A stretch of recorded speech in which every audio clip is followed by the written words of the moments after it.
কখনো কখনো একটু সাজো, কাউকে দেখানোর জন্য নয়, নিজের জন্য নিজে একটু সাজো। সেজে গুজে আয়নায় নিজেকে নিজে দেখো, নিজেই নিজেকে দেখে মুগ্ধ হও। অন্য কারো কাছ থেকে ভালোবাসা পাওয়ার আগে তুমি নিজে তোমাকে ভালোবাসো। আগে নিজেই নিজের প্রেমে পড়ো। আয়নায় ভেসে ওঠা মুখটা দেখে নিজেই নিজেকে বলো, এই মুখটা বড্ড মায়াবী, বড় বেশি সুন্দর। আগে নিজেই নিজেকে ভালোবাসো। পৃথিবীতে নিজেকে ভালো লাগা এবং ভালোবাসার মতো সুন্দর আর স্বস্তির অনুভূতি আর কিছুতেই নেই। হ্যালো এভরিওয়ান, আসসালামু আলাইকুম। আশা করছি সবাই অনেক ভালো আছেন। আলহামদুলিল্লাহ, আমিও অনেক ভালো আছি। খুবই ছোট্ট একটি ভিডিও নিয়ে আপনাদের সামনে হাজির হয়েছি। দীর্ঘ 1 বছর পর কিন্তু আমি ফিরে এসেছি। আমি জানি আপনারা সবাই আমাকে ভুলে গেছেন, আর ভিডিওটা কতজনের কাছে পৌঁছাবে আমি সেটাও জানি না।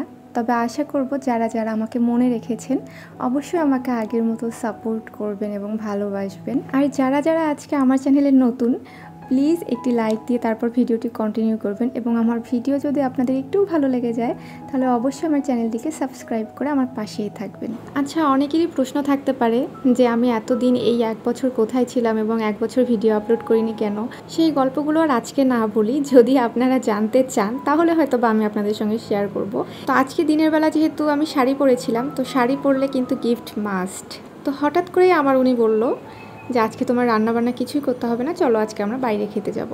তো যেই কথা সেই কাজ, আমরা চলে গেলাম আগারগাঁও 60 ফিটে। সেখানে কলা পাতা রেস্টুরেন্ট নামে একটি রেস্টুরেন্ট রয়েছে।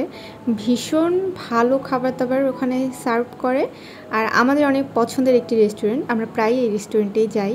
যদিও অনেক রকমের খাবার দাবার থাকলেও, যেমন চুই ঝাল থেকে শুরু করে সব কিছুই কিন্তু এখানে পাওয়া যায়। এরপরও ওখানকার যে নান এবং গ্রিল, এটা আমাদের সব থেকে বেশি পছন্দের।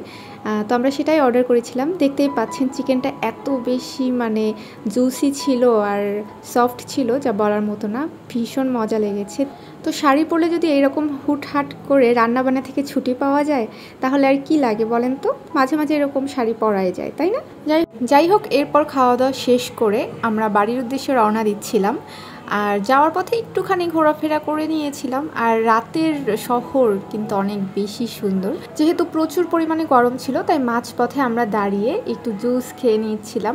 এই সময়ে এসে আপনাদের কাছে সেই ছোট্ট রিকোয়েস্টটা আবারও করে নিচ্ছি, যারা যারা এখন পর্যন্ত আমার সাথে আছেন এবং একটি লাইক দিতে ভুলে গিয়েছেন, অবশ্যই একটি লাইক দিয়ে নেবেন।